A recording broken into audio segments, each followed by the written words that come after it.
sixth grade. It's social studies time, so let's get into it. Wow, that was aggressive.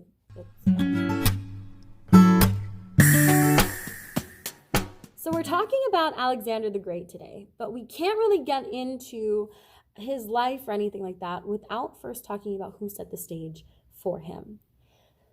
So in this particular period of time, right before Alexander was born, there is a group of people in a kingdom called Macedonia that's north of Greece. Now, the Macedonians are considered barbarians by the Greek people.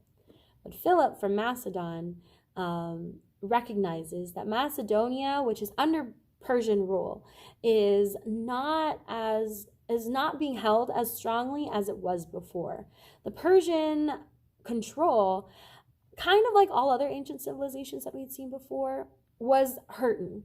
We had Cyrus the Great in Persia doing amazing things, conquering all these places. But after he died, it was kind of disappointment after disappointment, right? And this is kind of natural for most civilizations or any place. You can have one really great ruler, and their successor is going to be a little lackluster. So Philip of Macedon takes this as an opportunity for himself, so he conquers over the area and then continues his own expansion. He starts conquering Greece as well, places within Greece as well. And as he is conquering, he is building up this great army by adopting the Greek practice of phalanxes, and that position where all the guards or all the soldiers are close together with shields and spears sticking out. And he also kind of perfects it, and he kind of makes it so that their spears are even longer and all that kind of stuff. So he's got a really good thing going for himself. And so he starts taking over, overthrowing Persian rule and all of that stuff, and starts moving into Greece. Now, to get the Grecian people on his side, he uses a little bit of diplomacy and a little bit of force to subdue them. And when he's finally able to control all of Greece, he allows the city-states to kind of keep their own governments, again, using the Persian model, the original Persian model of taking over, but also still allowing the people that you've conquered to kind of do their own thing. Now, Philip of Macedon is Alexander's father. Now, your book doesn't really talk about this, but for Alexander to get into power, obviously, his dad had to die. And his father dies in a not so great circumstance. He's actually murdered by one of his guards. And so there's a lot of different things that people kind of think may have happened, a lot of conspiracy theories, if you like. One is that Alexander's mother, Philip of Macedon's wife, helped plot to kill her husband so that her son could have the throne. Some even think that Alexander himself was in on the plot. But either way, 20-year-old Alexander the Great is put into this new position as the ruler of Greece. And so he decides he is going to show his force as quickly as possible. And so he goes out within city-states and stuff like that, and he crushes revolts as quickly as he can.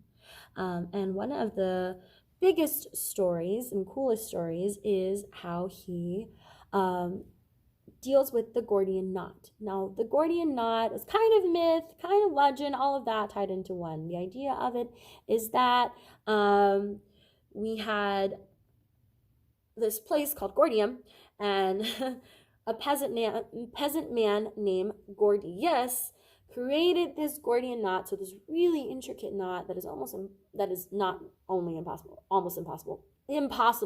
to unravel. And he had created it to kind of take care of to keep his oxen in place. And the idea was that, and the myth was that, whoever could untangle that knot was going to be the person who would be able to take over all of Asia. The story goes that Alexander finds the knot, tries to unravel it, isn't able to do it, takes out a sword and just cuts it in half. And he's like, there, solved it, I'm the one. And so that's kind of a lot. It's kind of a big story. It kind of shows you how smart he is. Everyone else has probably been sticking around trying to unravel it over and over and over again. And he's like, no, this is an easy solution. Here you go. And so we have this idea. There's the phrase cutting the Gordian knot, and it comes from that idea of finding a simple solution to a hard problem, right? So, we attribute this, maybe this happened, maybe this didn't, but we attribute this to Alexander the Great because he was such a smart man. And we want to show how wise he was or how genius he was, even in legend. So he travels out and he continues to conquer different areas. Now, Alexander the Great was a huge fan of Achilles.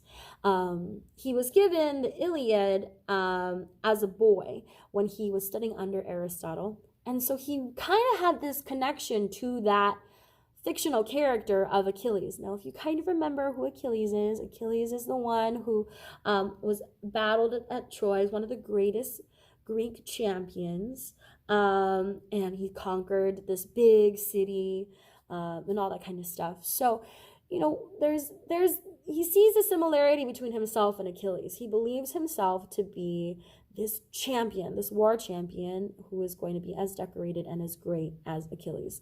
The only thing about Achilles that I'm sure Alexander the Great was trying to avoid was that Achilles had a very, very weak heel. And if I'm remembering the myth correctly, his little weak heel is the reason why he ends up losing and dying. Now, for Alexander, I'm sure he tried really hard to make sure that his whole self, his whole being, even his heels, were not weak at all. And I mean, it proved pretty well because he is able to, as much as Persia conquered, he was able to conquer that much back. He goes from Egypt into India. And if we look at the map on page 544 later on, it shows us how gigantic his empire was. It was huge, you guys. Huge. Now, he's only 13 years into his reign. He's barely about 33 years old, and he's seen so many wars, and he's conquered so many places, and he's also living in ancient times. So his body kind of gives out on him, and so he ends up getting really weak and ill from all of those things, and he ends up dying. But you would imagine that somebody who's conquering all over the place, like people from all over, people especially in places where he's conquered, are probably excited that he's dead. But that's not the case. People in Egypt, all the way to Greece, are celebrating him almost as if he's a god. Now, throughout his lifetime, Alexander the Great was really great at adopting different parts of culture. So he married a Persian princess. He kind of wore Persian clothes. He also kind of sort of adopted Egyptian gods and looked at that. There's a whole city within the most famous city named after Alexander is the city of Alexandria in Egypt. He called most cities that he's conquered Alexandria because he was kind of obsessed with himself. But that's the one that kind of sticks out the most for us. And it still kind of exists. And it still exists today. And after he dies, because of his love for other cultures and this kind of stuff, his impact, and because he was so beloved, his impact continues throughout, even after his death. His greatest legacy is this new form of Greek culture called the Hellenistic culture. And Hellenistic is taken from the Greek's own word for themselves, which is called the Hellenes. All right. Now, this period after Alexander's time lasts for quite a bit of time. The Hellenistic period lasts from Alexander until about 30 BC. Now, what does Hellenistic culture look like? Well, it's this combination, like I said, it's this combination of Greek, Persian, Egyptian culture meshed together in this beautiful way. And the Greeks take this with them wherever they go.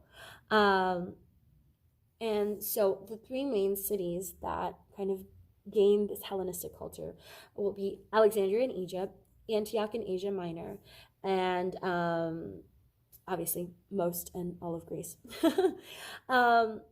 So It's interesting to note, though, that people are so open to adopting this particular culture, probably because it's this new way of thinking. It's more advanced than the system that they've come from before, they're currently living under, and also it offers them these new benefits of life because it's kind of, it has the Greek things of like Greek dramas and the festivals, but the beauty of the gods and the richness of the Persian clothing, um, it looks like a more, it just looks more appetizing to those who are being introduced to this culture, and so they decide, you know what, I think I want to be part of this Hellenistic movement as well. Okay, now with all of this being said, in all of this whole video, which is spanning about 10 minutes at this point, I have a couple questions for you that I answered as I was going through this video. I will make sure to put the actual questions down in the description. I'll put them on Google Classroom and you can answer them on a Google Doc and turn them in. The very first question that I have for you is, how did Philip of Macedon expand his rule? What does he do to expand his rule? Second question, how did Philip become a powerful ruler? What things did he do to establish his rule and make himself a powerful ruler? Then how was Alexander's life like that of Achilles? What are the similarities between the two of them? And then, why my people in other lands have been eager to adopt Hellenistic culture. All right, 4 questions, all answered throughout this video. So if you need to, you can go back and watch it again. And if you are absolutely 100% not sure of where to look or what the answers could be, look in your books. Okay, go back, maybe even look at your notes. You guys are you have all of these resources here with you. Okay, and if you are absolutely, completely lost, you may email me or give me a call. All right, I will see you guys later, and yeah, I guess bye.